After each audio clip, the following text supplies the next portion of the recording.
Welcome to all on my YouTube channel.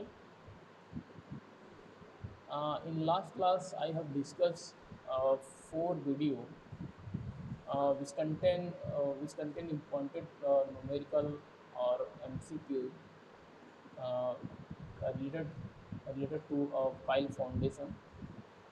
Now today, I will discuss on the remaining question which is also contain MCQ and numerical question on file foundation. So let us start. So today the first question is today the first question is consider the following statements. First statement: the files are provided in the groups which are connected together by the file cache. The structure rests on the top of the file. Uh, top of the structure rest on top of the file cap. ये तो सही है.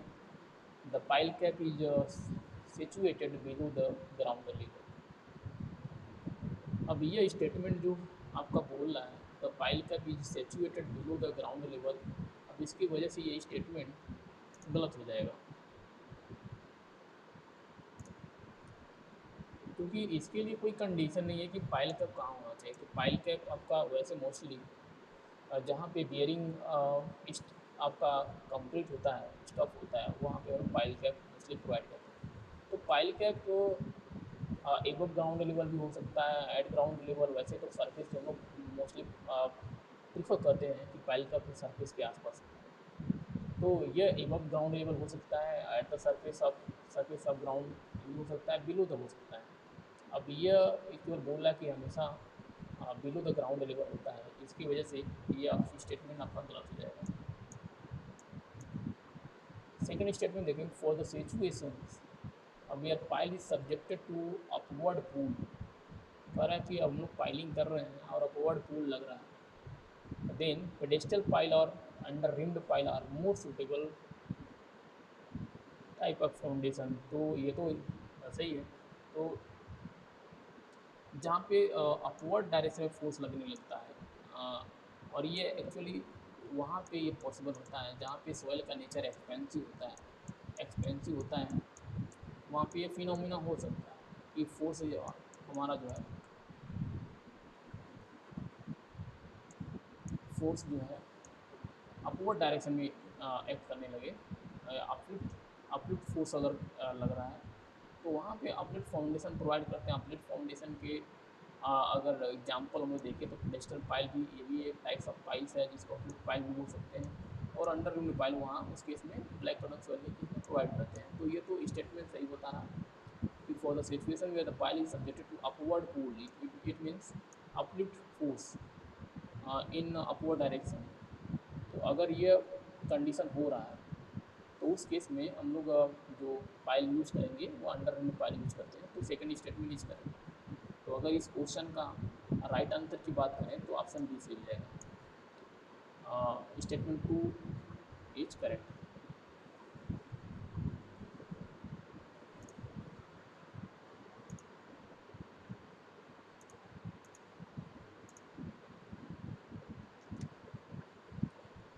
Next question देखें. The consider the following statement about under reamed pile in swelling soil.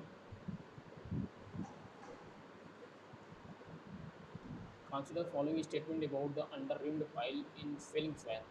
तो under reamed pile का swelling soil under reamed pile हम use करते हैं एक्सपेंसिव सॉइल के केस में जैसे such as black cotton soil swelling soil बोला.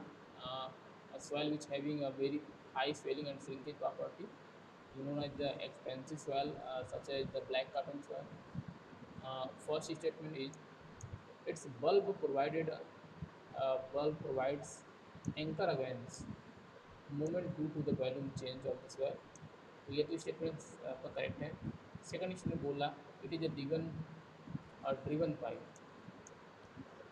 तो जो बल्ब है जो बल्ब कहाँ प्रोवाइड करते हैं जहाँ पे वॉल्यूम बहुत ज़्यादा तेज़ी से चेंज हो रहा है, जहाँ पे वाटर कंटेंट का वेरिएशन बहुत ज़्यादा सीजनल चेंजेस हो रहा है due to the change of water content.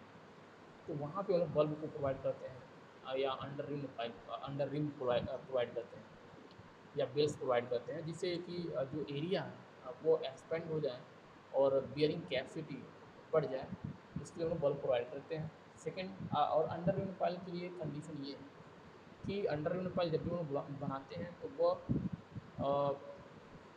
Board pile होता है हमेशा, ऑलवेज बोर्ड पाइल होगा, यानी पहले बोर करेंगे उसी में बल्ब या बेल्स प्रोवाइड करते हैं। तो जो अंडर रिम्ड पाइल होता है वो हमेशा bored in situ cast pile होता है, इन सीटू कास्ट पाइल। तो इसका मतलब यह ड्रिवन पाइल तो नहीं होगा, तो ये स्टेटमेंट सेकेंड जो स्टेटमेंट है वो गलत हो जाएगा। स्टेटमेंट सेकेंड का क्या हो, गलत हो गया। The bulb diameter is the bulb diameter is 2 to 5 times, तो 3 टाइम्स होगा, ये यहाँ पे गलत मेंशन हो गया, 3 टाइम्स इट्स शार्प डायमीटर, तो तीसरा स्टेटमेंट भी सही हो जाएगा। तो ऑप्शन डी करेक्ट हो जाएगा। Statement 1 and statement 3 are correct. तो इस क्वेश्चन का आंसर हो जाएगा ऑप्शन डी। नेक्स्ट क्वेश्चन देखें, तो ये भी अंडर रिम्ड पाइल पे ही बेस्ड है। Consider following statement. Statement first क्या बोल रहा है, under reamed pile are precast pile, precast pile with one or more under reams in each pile. तो ये तो सही बोल रहा कि एक या एक से अधिक अंडर रिम्स या बेल्स या बल्ब हम लोग बनाते हैं, लेकिन प्री कास्ट नहीं होता, पहले से बना नहीं होगा, हम लोग ऑन साइड पे ही बनाते हैं। तो ये इसके जगह होना चाहिए bored pile. Bored bored pile होता है, और कास्ट इन सीटू होता है, cast in situ on site पे ही हम लोग कंस्ट्रक्शन करते हैं, पहले से बना के नहीं हम लोग यूज करते हैं। तो ये स्टेटमेंट हो गया गलत, आपका पहला स्टेटमेंट क्या हो जाएगा, wrong. Statement second, the ratio of pile shaft size to the bulb size in a under reamed pile में भी 0.33 टू 0.5। तो जो बल्ब की डायमीटर होता है, अगर बल्ब की डायमीटर को हम लोग बी यू बोल रहे हैं, बी यू से डिनोट कर रहे हैं, और सॉफ्ट की डायमीटर हम लोग बी यूज़ कर रहे हैं, तो ये होता है 2 to 3 टाइम्स ऑफ बी, जिसमें बोल रहा है कि ratio of shaft size to the bulb size, तो ये बोल रहा है बी अपॉन बी यू।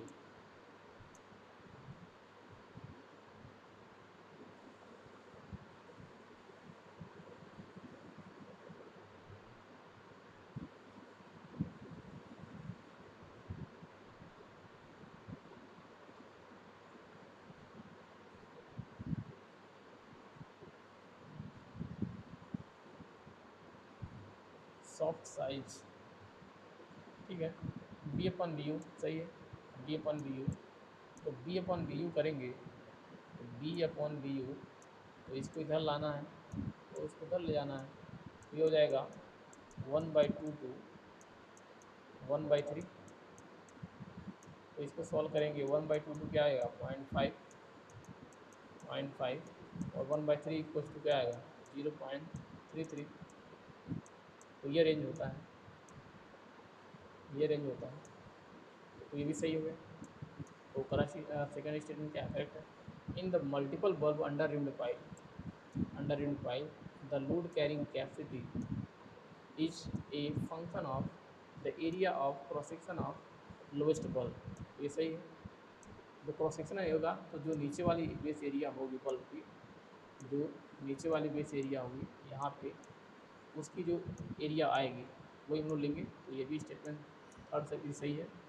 तो इसमें देखें statement 2 and statement 3 are correct, तो ये हो जाएगा ऑप्शन सी। इस क्वेश्चन का आंसर हो जाएगा ऑप्शन सी।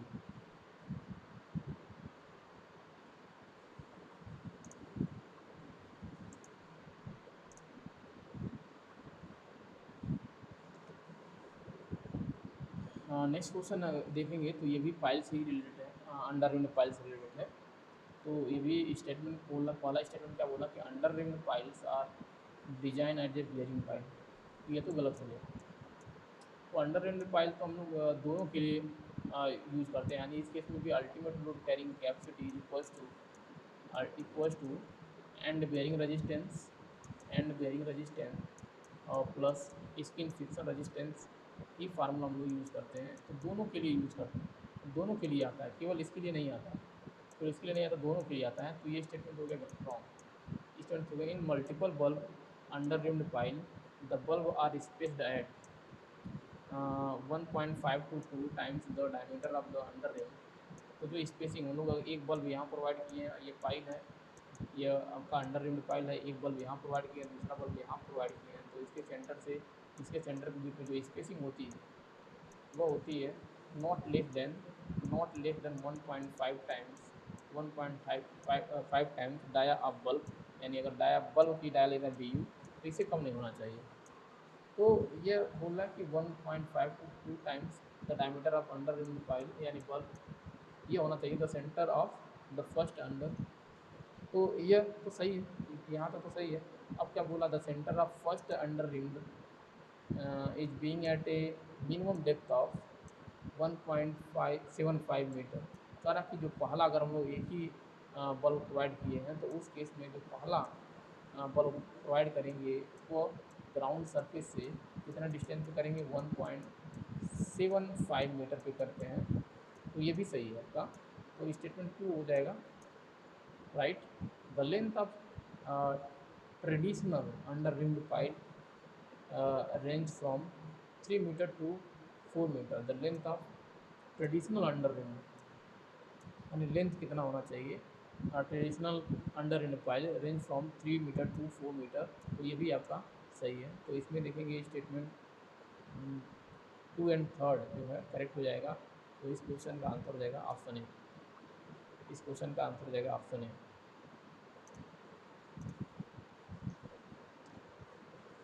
नेक्स्ट क्वेश्चन देखेंगे लार्ज डायमीटर, ये मैचिंग का क्वेश्चन है। तो लिस्ट वन क्या है, क्या कंसिस्ट रखा है। लिस्ट वन है लार्ज डायमीटर पाइल, दूसरा ड्रिल पाइल, एंड सी आपका ओपन केसन, एंड फोर्थ बॉक्स केसन। और लिस्ट टू में भी स्टेटमेंट दिया है और उसे आपको मैच कराना है कि कौन सा ऑप्शन सही होगा। तो अगर ड्रिल्ड ड्रिल्ड पायर हम लोग देखें, ड्रिल्ड पियर है। तो ड्रिल्ड पियर ये भी होता है कि इसका टाइप्स ऑफ पाइल फाउंडेशन, या डीप फाउंडेशन का ही टाइप्स ऑफ डीप फाउंडेशन। ये क्या है, टाइप्स ऑफ डीप फाउंडेशन होता है ड्रिल्ड पियर।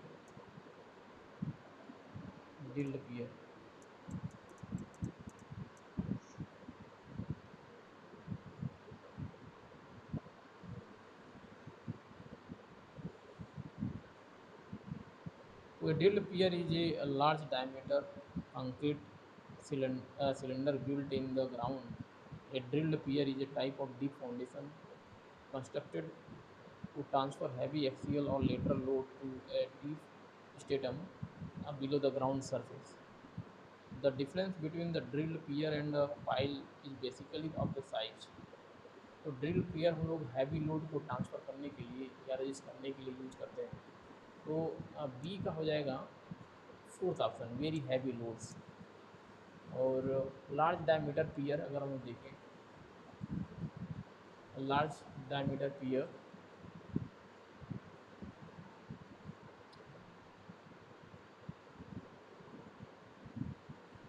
लार्ज डायमीटर पियर ये हो जाएगा आपका 3 हो जाएगा, हैवी बट आइसोलेटेड। तो लार्ज डायमीटर हो जाएगा, लार्ज डायमीटर पाइल्स जो होगा वो हैवी बट आइसोलेटेड टाइप का होना चाहिए। उसके लिए हम लोग यूज़ करते हैं लार्ज डायमीटर पाइल। तो ये हो गया आपका 3। तो ए का 3 हो गया और बी का 4। तो ऑप्शन सी वैसे लग रहा है, देखिए ऑप्शन सी। अब हो गया ओपन केसन। ओपन केसन में क्या होता है, ओपन केसन में ऊपर से आपका जो व्हील फाउंडेशन है उसमें अगर टॉप आपका ओपन है एंड बॉटम क्या क्लोज है, तो उसको बोलते हैं ओपन केसन। और ओपन केसन जो होता है वो लेटरल जो हॉरिजॉन्टल फोर्स है उसके लिए ज़्यादा इफेक्टिव होता है। तो the top and the bottom of the caisson is open, दोनों ओपन होगा, सॉरी, दोनों उसमें ओपन होता है। और during the construction such a caisson has the advantage that it can be constructed up to any depth and cost of construction is relatively low in India. तो India में हम लोग जो वेल केसन होता है उसको हम बोलते हैं, ओपन केसन होता है उसको बोलते हैं वेल फाउंडेशन। तो इसमें वेल फाउंडेशन के अंदर यह जो यहाँ से फ्री होएगा, यहाँ से फ्री होगा, और मोस्टली यह लेटरल जो ओरिएंटल फोर्स लगता है वेल फाउंडेशन के ऊपर, चाहे वो कोई भी एजेंट हो, चाहे वाटर फ्रंट लोड है, चाहे अर्थक्वेक है, तो इसमें बहुत ज़्यादा स्ट्रॉन्ग हो जाता है। तो इसमें हॉरिजॉन्टल लोड पे आपको फोकस करना है, तो हॉरिजॉन्टल लोड जिसमें है उसकी आपको सही हो जाएगा। तो ओपन केसन ऑप्शन 2 हो गया। उसके बाद बॉक्स केसन में क्या होता है कि नीचे से केवल क्लोज होता है, ऊपर से इसका ओपन होगा बॉक्स केसन में। तो बॉक्स केसन यानी बॉक्स किचन में बेयरिंग कैपेसिटी जो होती है वो सैलो डेप्थ तक अगर स्ट्रक्चर बनाना है, वेल फाउंडेशन बनाना है, तो हम लोग बॉक्स किचन बनाते हैं। और हैवी लोड रजिस्ट करना है तो वहाँ पे बॉक्स किचन प्रीफर करते हैं सैलो डेप्थ। तो heavy load in water structure but foundation strata at shallow depth, तो उस केस में हम लोग बॉक्स किचन प्रीफर करते हैं।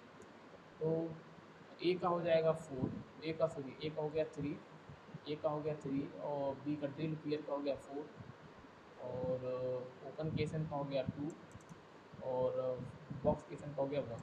तो ऑप्शन सी हो जाएगा करेक्ट आंसर। इस क्वेश्चन का ऑप्शन सी क्या हो गया correct answer.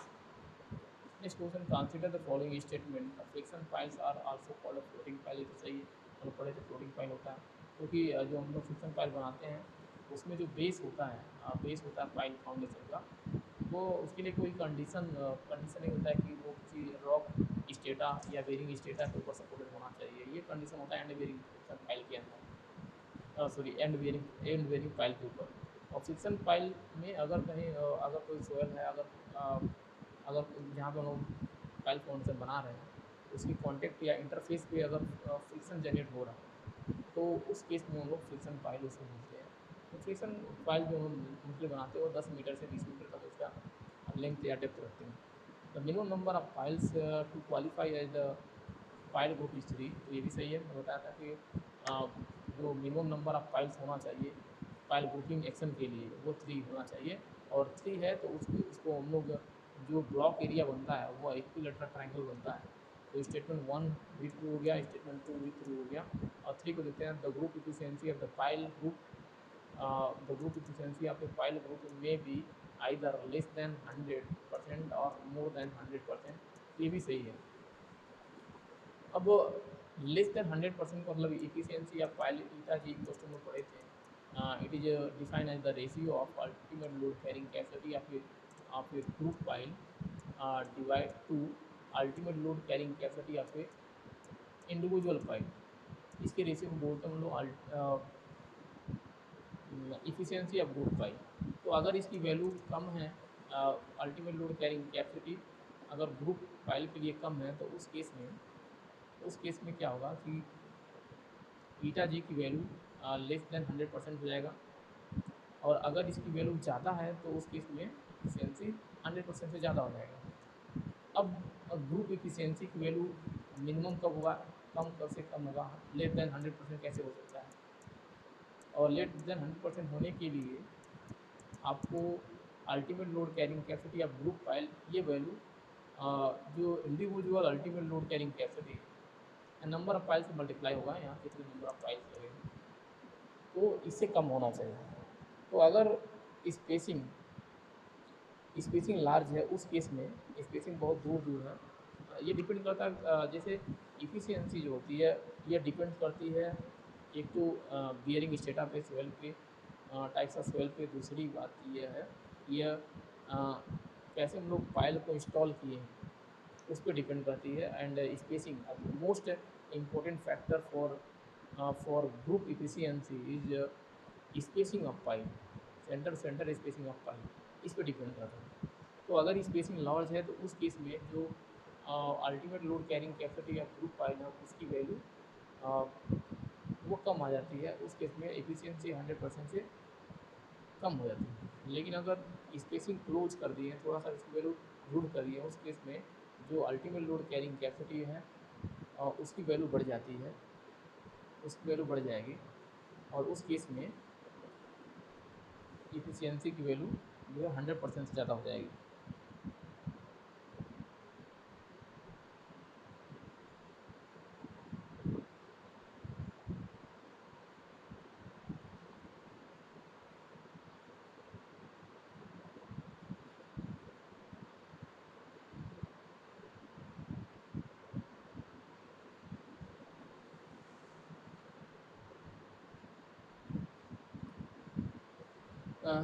Lower spacing smaller spacing के लिए लेस देन होगा, सॉरी यहाँ पे थोड़ा सा मिस्टेक हुआ। लोअर स्पेसिंग अगर देखेंगे, स्पेसिंग की वैल्यू हम लोग कम कर दिए हैं, स्पेसिंग की वैल्यू हम लोग कम कर देंगे यहाँ पे। तो जब हम लोग बी निकालेंगे, बी की वैल्यू, क्योंकि यहाँ पे एक तो small Q B into square pattern में है तो बी स्क्वायर आएगा, और दूसरा है आपका लेंथ से सेम रहेगा हर एक फाइल का, और small Q S into A S, तो ए एस में होता है 4 बी है, बी इंटू एस। तो बी की वैल्यू अगर बढ़ेगा, बी की वैल्यू बढ़ेगा तो ग्रुप इफिशियंसी, जो ग्रुप फाइल की अल्टीमेट लोड कैरिंग कैपेसिटी वो भी बढ़ेगी। और बी डिपेंड करता है स्पेसिंग पे, तो ये डिपेंड करता है स्पेसिंग पे। B depends only on spacing and diameter of pile. तो अगर 3 × 3 का पाइल है, पाइल ग्रुप है, 3 × 3 का पाइल ग्रुप है, तो उस केस में बी इक्वल टू होता है 2s+d, 2s+d diameter of pile D. तो स्पेसिंग की वैल्यू पे डिपेंड करता है आपका ग्रुप फाइल की जो अल्टीमेट लोड कैरिंग कैपेसिटी। तो अगर स्पेसिंग कम है तो इसका मतलब बी की वैल्यू कम हो जाएगी, और बी की वैल्यू कम हो जाएगी तो अल्टीमेट लोड कैरिंग कैपेसिटी या ग्रुप फाइल की वैल्यू कम हो जाएगी, और ईटा जी की वैल्यू जो होगा लेस देन 100% आएगा। तो यहाँ पे याद रखना है कि स्पेसिंग कम तो कैपिटल क्यू जी की वैल्यू कम, और इफिशियंसी की वैल्यू 100% से कम। और अगर स्पेसिंग की वैल्यू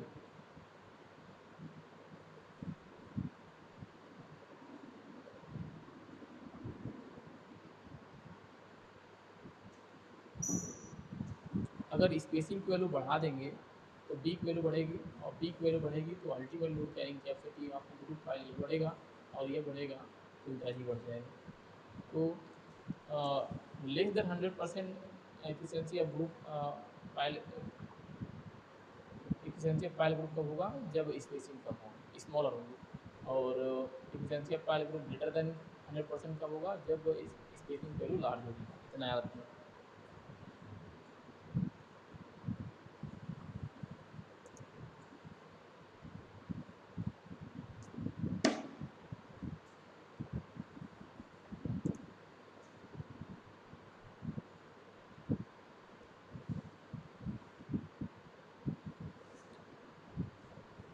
ये बोला ये सिंगल पाइल, इसका डायमीटर दिया है, डायमीटर दे दिया आपका सेंटीमीटर में है, तो इसको मीटर में कन्वर्ट करेंगे 0.5 मीटर डायमीटर, और लेंथ एल की वैल्यू दिया है। Long is driven in the clay having the average unconfined compressive strength, तो यहाँ से सी की वैल्यू आ जाएगा 50, सी की वैल्यू आ जाएगा 50। The ultimate load carrying capacity आप फाइल कैलकुलेट करना है। अल्टीमेट लोड कैरिंग कैपेसिटी यानी क्यू बोला, क्यू निकाल कैलकुलेट करिए। Neglecting the end bearing resistance, end bearing यानी कैपिटल क्यू ए बी की वैल्यू बोलना है 0 है, इसकी वैल्यू 0 बोलना। तो अल्टीमेट लोड कैरिंग कैपेसिटी वहाँ पे फाइल इज इक्वल हो जाएगा कैपिटल क्यू एस एस, और capital Q S S equal to Q S into A S हो जाएगा, ए एस हो जाएगा। और स्मॉल क्यू एस की वैल्यू हो जाएगा आपका एल्फा सी बार, एल्फा सी बार, और ए एस की वैल्यू हो जाएगा pi D, pi D into L. अब एल्फा की वैल्यू यहाँ पे दिया है, assuming the shear mobilisation of, mobilisation alpha की वैल्यू दिया है 0.75, 0.75 uh, and C 50 into pi into D की वैल्यू 0.5 and L की value 16 and L equal to 16। इसको सॉल्व करेंगे आएगा आपका 942 समथिंग। तो ऑप्शन सी करेक्ट हो जाएगा, इस ऑप्शन सी करेक्ट हो जाएगा।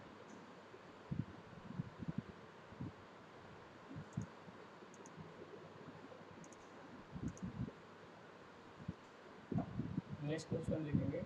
Consider following statement, dynamic resistance of the soil is not much different from the static resistance. The most comprehensive pile driving formula is Hill's formula. A pile driving formula are more useful if the subsoil consists of coarse grained soil. So dynamic resistance of the soil is not much different from static. तो ये तो statement गलत है, first statement गलत है।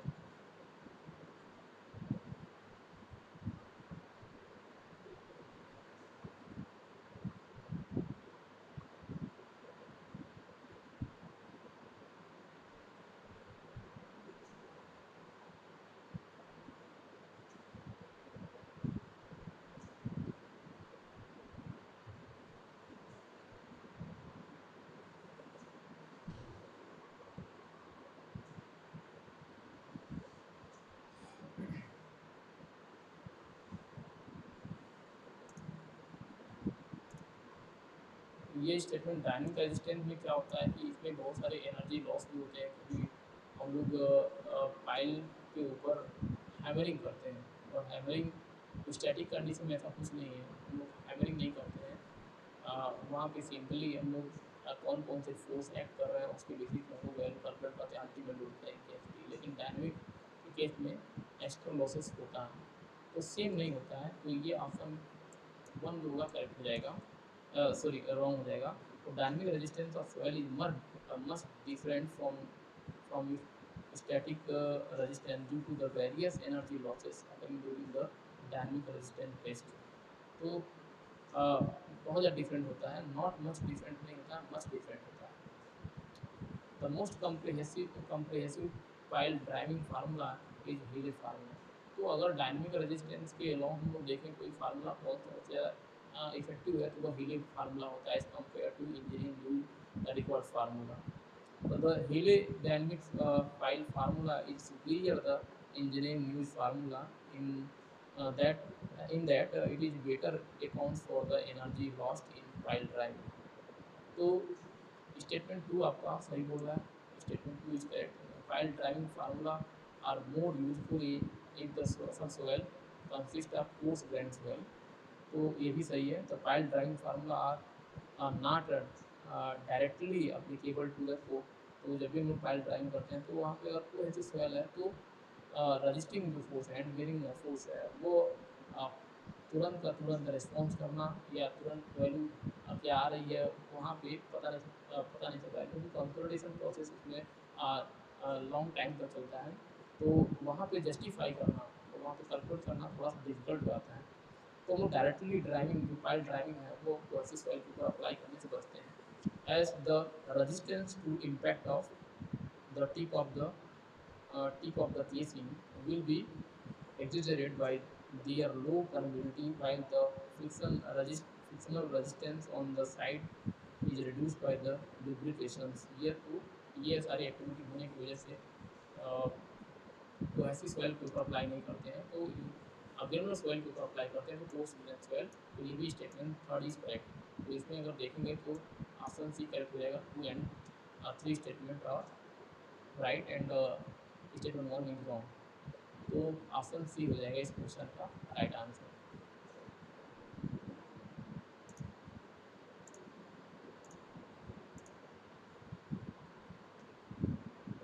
Next question, a drops hammer is use to drive a wooden pile the hammer weight. W की value दे दिया है आपका 25 kN and its free fall height H की वैल्यू बोल रहा है आपका कितना है 0.8 मीटर। और इसको फार्मूला अगर हम देखेंगे तो इसको सेंटीमीटर में वैल्यू निकालते हैं, सेंटीमीटर में कन्वर्ट करेंगे इसको, तो 100 से मल्टीप्लाई कर देंगे तो कितना आ जाएगा, हाँ 80 सेंटीमीटर होगा, 80 सेंटीमीटर।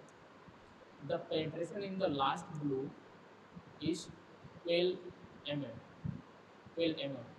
तो 12 mm, तो ये क्या हो जाएगा, ये सेट की वैल्यू दिया है, सेट की वैल्यू बोल रहा है 12 mm है, तो इसको भी सेंटीमीटर में हम लोग मेजर करते हैं, तो ये हो जाएगा mm को सेंटीमीटर में कन्वर्ट करेंगे तो 1.2, 10 से डिवाइड करेंगे तो 1.2 सेंटीमीटर, ये हो गया सेट की वैल्यू।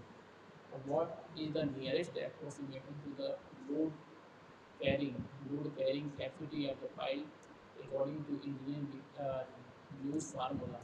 तो according to engineering use formula ultimate load carrying capacity, allowable load carrying capacity, allowable allowable load allowable load capacity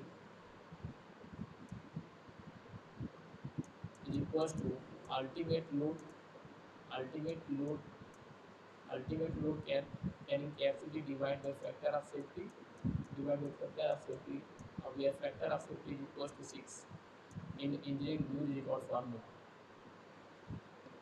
तो ultimate load carrying capacity according to engineering news record formula, ultimate load carrying capacity of a single pile equals to W into H upon S plus C. तो allowable load अगर यहाँ पे निकालेंगे, तो allowable load यहाँ पे निकालेंगे, safe load जिसको बोलते हैं, सेफ लोड ऑफ पाइप, तो यहाँ पे फैक्टर ऑफ सेफ्टी से डिवाइड करेंगे तो डिवाइड बाई 6 हो गया। तो इसको सॉल्व करेंगे तो W12 25 kilometre, W12 25 kilometre into H की वैल्यू 80 डिवाइड बाई एच की value 1.2 and C cohesion constant या फैक्टर। तो सी की वैल्यू होती है फॉर ड्रॉप हैमर के लिए 2.5 centimetre for drop hammer. Drop hammer के लिए सी की value 2.5 for drop hammer and for string hammer is equal to 0.25 for string hammer.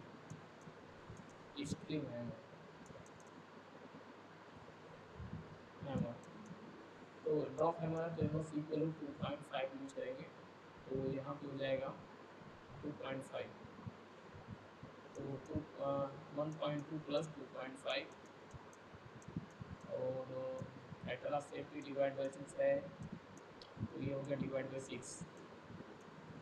तो इसको सॉल्व करेंगे तो ये आएगा 90 किलोमीटर के राउंड आ जाएगा। तो ऑप्शन डी आपका सही हो जाएगा, इस क्वेश्चन का राइट आंसर है ऑप्शन डी।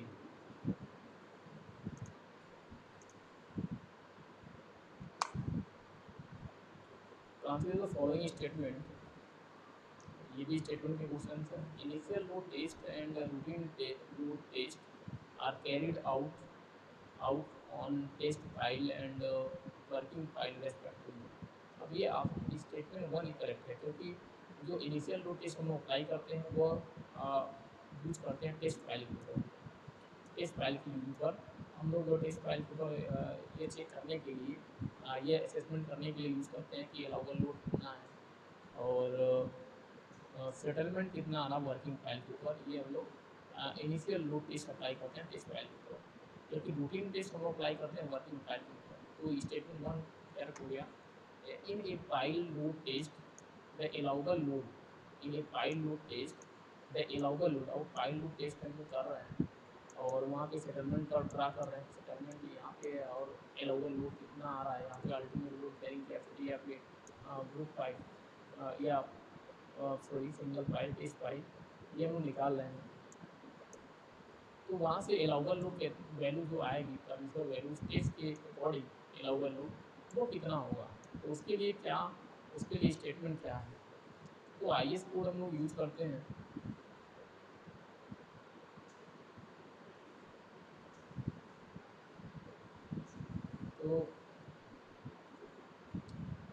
और रूटीन जो रूटीन टेस्ट अप्लाई करते हैं वर्किंग फाइल के ऊपर हम लोग यूज़ करते हैं। और ये इसलिए करते हैं क्योंकि ताकि जो असेसमेंट कर सकें कि सेटलमेंट कितना होगा वर्किंग फाइल के ऊपर, ये यूज़ करते हैं। Overload on a single pile shall be minimum of the following cases as per IS 2911 part 4। तो हम लोग IS कोड यूज़ करते हैं 2911 IS कोड यूज़ करेंगे ओवरलोड का अपलोड करने के लिए टेस्ट फाइल के ऊपर फाइल लोड टेस्ट अप्लाई करते हैं। तो IS कोड यूज़ करते हैं 2911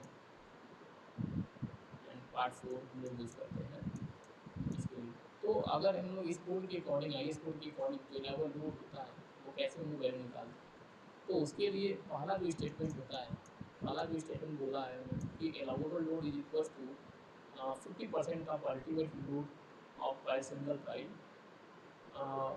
at which total settlement is 1/10 of diameter of single file। तो पहला स्टेटमेंट ये होता है uh, कि जो एलाउबल लोड होता है, एलाउबल लोड ऑफ फाइल होगा सिंगल फाइल का, वो अल्टीमेट लोड कैरिंग कैपेसिटी का 1/10 होगा। 1/10 होगा 50% होता है, सॉरी 50% होता है। एलाउबल लोड ऑन फाइल वो 50% होता है। जब की कंडीशन ये है कि उस केस में जो डायमीटर होना चाहिए 1/10 होना चाहिए सिंगल फाइल। तो 50% of allowable load is equal to 50% of ultimate load at which total settlement, तो सेटलमेंट होना चाहिए और जो सेटलमेंट है 1/10 होता है ऑफ डायमीटर ऑफ फाइल। तो स्टेटमेंट को अगर देखेंगे in a pile load test the allowable load can be taken equal to half of ultimate load at which total settlement amount is equals to 1/10 of the file diameter, 1/10 of the file diameter। तो allowable load जो होगा, allowable load वो क्या होता है, half होता है ultimate load carrying capacity का 50% होता है, अल्टीमेट लोड कैरिंग कैपेसिटी का हाफ होगा। लेकिन कंडीशन ये है कि इस केस में जो टोटल सेटलमेंट होगा, जो टोटल सेटलमेंट एस की वैल्यू होगा वो होना चाहिए 1/10 डायमीटर ऑफ फाइल, ये कंडीशन। तो ये सही है स्टेटमेंट सेकेंड। दूसरा कंडीशन ये है कि जो एलाउबल लोड है वो होना चाहिए 2/3 होता है, 2/3 of ultimate load carrying capacity of a single file, ये होता है। लेकिन कंडीशन ये तब है जब टोटल सेटलमेंट कितना होना चाहिए, 12 mm के इक्वल होना चाहिए। दूसरा स्टेटमेंट ये बोलता है 12 mm, लेकिन यहाँ पे बोल रहा है 6 mm। तो ये ऑप्शन थ्री जो स्टेटमेंट 3 है ये रॉन्ग हो जाएगा। तो इसका आंसर अगर देखेंगे तो बी आंसर हो जाएगा 1 and 2 और करेक्ट। तो इस क्वेश्चन का राइट आंसर होगा बी, बी जाएगा राइट आंसर।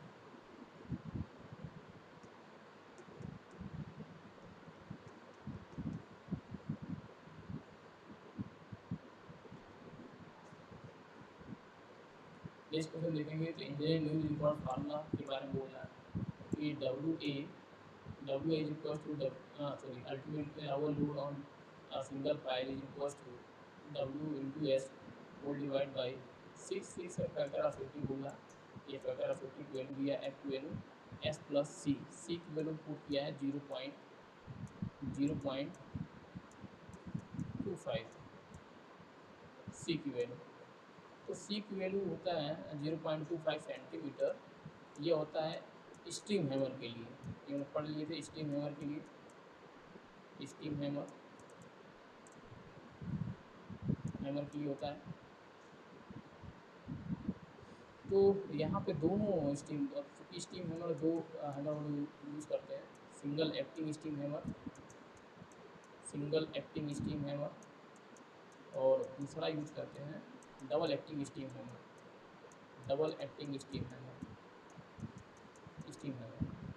तो दोनों के लिए तो सही है, अभी तो C की वैल्यू सही है। लेकिन अगर अब जो फार्मूला है, ये ड्रॉप हैमर और सिंगल एक्टिंग स्टीम हैमर के लिए फार्मूला होता है।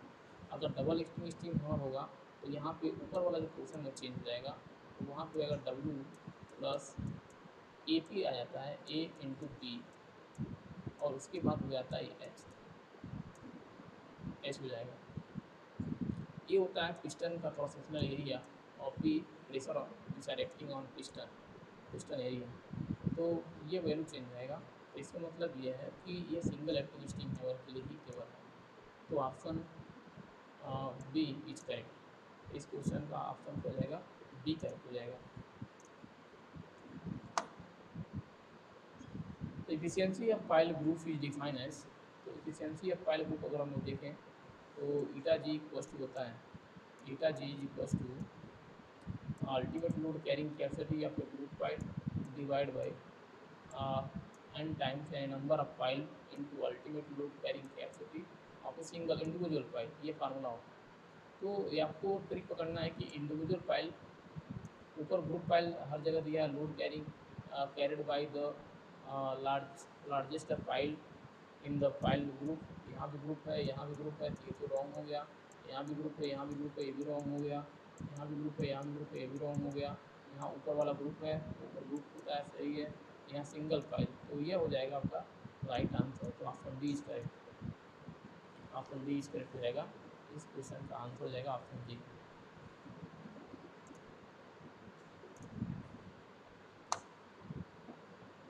ए pile foundation is the use when a load is heavy.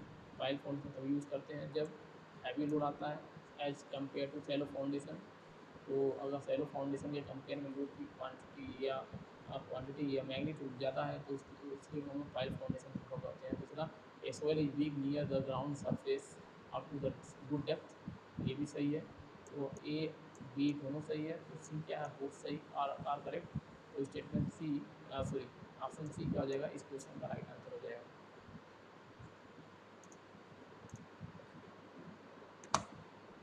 तो function of pile are, pile का क्या फंक्शन होता है, तो कैरी वर्टिकल लोड, यस सही, right answer. To resist uplift load, ये भी सही है। टू रजिस्ट हॉरिजॉन्टल और इंक्लाइंड लोड, ये भी सही है। तो ऑल ऑप्शन इज करेक्ट, सारे ऑप्शन आ जाएंगे correct. Next question, the pile which transmit the majority amount of the load to the pile tips. तो अगर कोई पाइल्स है वो पूरा का पूरा लोड केवल टिप्स के थ्रू ट्रांसफर कर रहा है तो वो एंड बियरिंग पाइल होता है। तो एंड बियरिंग पाइल होगा, तो ऑप्शन बी करेक्ट हो जाएगा। अब बोल रहा है कि 25 सेंटीमीटर डायमीटर फिक्सन पाइल है, इमीडिएट इतना लेंथ की वैल्यू दिया, homogeneous concentrated clay having the वजन सी की वैल्यू दिया है, सी की वैल्यू 25 दिया है और एल की वैल्यू ये है। और डायमीटर, डायमीटर है आपका, मीटर में कन्वर्ट करेंगे तो आ जाएगा डी की वैल्यू मीटर में 0.25, 0.25, 0.25। The safe load in kilonewton for the factor of 52.5 and considering adhesion factor point। तो अल्टीमेट लोड कैरिंग कैपेसिटी यहाँ से निकालेंगे, अल्टीमेट लोड कैरिंग कैपेसिटी को friction pile equals to Q S, Q S alpha C bar A S N pi D L, S N pi D L होगा, pi D L. तो alpha की value दिया 0.7 and C की value 25 and pi into D 0.25 into L, L की value 15, ठीक है। और safe load पूछ रहा है तो safe load of pile foundation, safe load of pile foundation equals to ultimate load of pile foundation divide by factor of safety. तो factor of safety divide by क्या, डिवाइड बाई इसमें कर देंगे, दिया है फैक्टर ऑफ सेफ्टी 2.5। तो ये हो गया इक्वेशन, सॉल्व करेंगे तो आएगा option D correct, option D क्या होगा, करेक्ट आ जाएगा।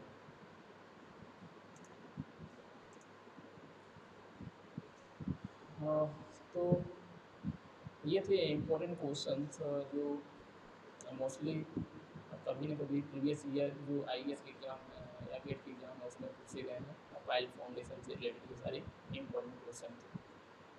तो आज के लिए इतना ही, थैंक यू।